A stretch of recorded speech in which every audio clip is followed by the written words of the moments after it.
Hello, I am child counsellor and school counsellor Ankita.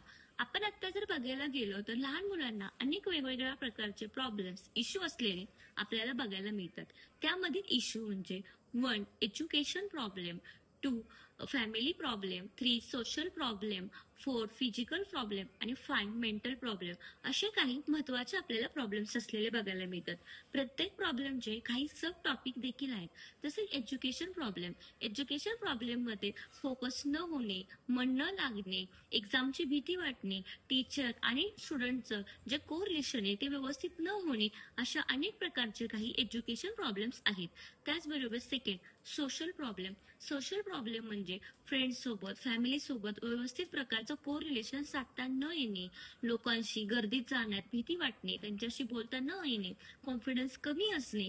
त्याचबरोबर सामाजिक भेदभाव. सामाजिक भेदभाव म्हणजे दिसणे, हसणे, कलर वगैरे अनेक वेगवेगळ्या दृष्टीने केला जाणारा भेदभाव.